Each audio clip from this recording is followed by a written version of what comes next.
What's up everyone, Zach Holt with ZH Fitness. Does your posture look something like this?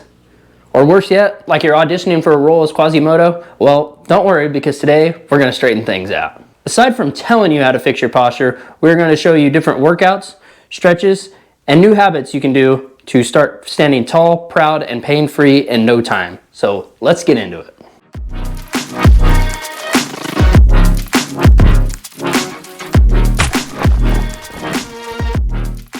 Good shoulder posture is essential for a wide and impressive physique and can be an immediate and very noticeable upgrade that takes little time and effort. But on the other hand, poor posture has a multitude of negative side effects and should be corrected as soon as possible before imbalances and side effects get worse and harder to repair. Aside from downgrading your physique and making you look unconfident, poor posture can lead to frequent headaches, spinal misalignment, discomfort, and even restrict lung capacity as your body adapts to the poor posture. This is usually due to tight muscles in the front and weak and overstretched muscles in the back, and this can be a deadly combination if left untreated, as it greatly increases the likelihood of injury. So what causes poor shoulder posture? Sitting for extended periods of time is a common cause for poor posture. Some of us work at a desk all day, or maybe you drive a lot. Some of you probably even sitting slouched over right now while watching this video.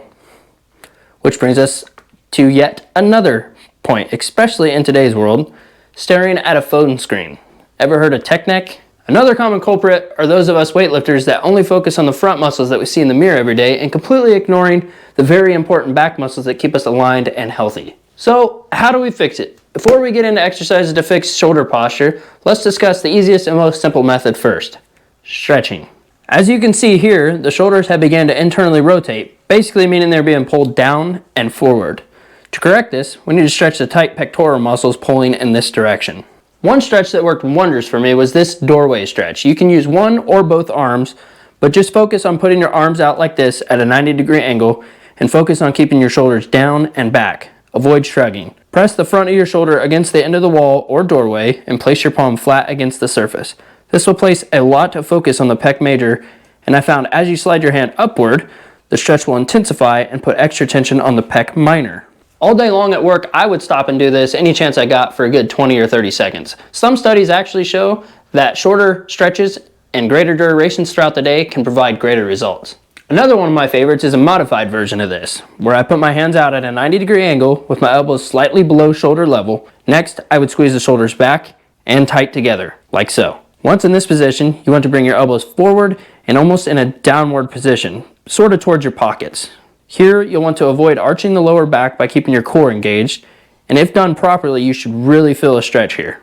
Now that we are stretched out, we're ready to work in some mobility exercises and strengthening of the weak upper back and rotator muscles. My absolute three favorites are these resistance band flies, these against the wall external rotations, and these standing external rotations. Let's talk you through how to do these properly and effectively. Starting with the resistance band, you'll want to stand with your shoulders down and back and your core engaged, flexing your abdominal muscles. Grab the band with your thumbs facing inwards towards one another. As you pull the band apart, focus on rotating your thumbs toward the ceiling and back behind your body. At full extension, notice I'm pinching the shoulders back and down, really squeezing them together here. Imagine you're trying to hold something between your shoulder blades. I like to do 3 sets of 10 with a manageable band. This isn't a power lift, so use a light band that allows you to do proper form in a controlled manner. Proper form is absolutely critical when trying to correct imbalances and should be your main focus here. Over time, you will be able to increase tension and volume. With this next exercise, you want to stand with your back flat against the wall, with your arm out shoulder level at a 90-degree angle. Next, you want to slightly rotate your body towards your arm. You should feel your rear delt and your triceps settle flat against the wall here. Start in a straight out position and bring the weight up to the wall by rotating the shoulder joint instead of just pulling the weight up. This is crucial, so make sure to focus heavily on doing so. You'll notice I'm using a very light weight once again and focusing on the movement rather than moving a lot of weight. Another version of this can be done in the standing position with a cable machine or a resistance band tied off to something if you don't have access to a cable machine. Keep your elbow bent at 90 degrees and start the movement from across the body, pulling the band slightly past your starting position.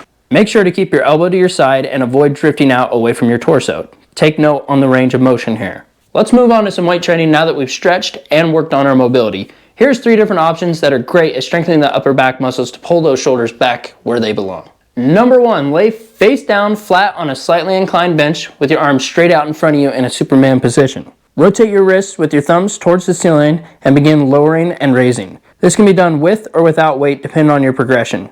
I personally never use more than 4 pounds for this exercise. Try not to let the weight hang at the bottom of the lift, as this is a resting position and takes tension off the muscles we're trying to work. I usually jump straight into this next lift, which is fairly similar but has an extra element of rotation built in. Number 2, using the same weight. Again, lying flat and face down on a bench, put your arms out in this W position. Remembering to keep your shoulders back and down, begin lowering and raising the weight back into this W position at the top. At the bottom of the lift, notice my palms are facing the floor and rotate outward and up as I come back to the top. Number 3, last but not least, this can be done on the floor or on a flat bench. Typically this can and probably should be done with no weight, especially in the beginning.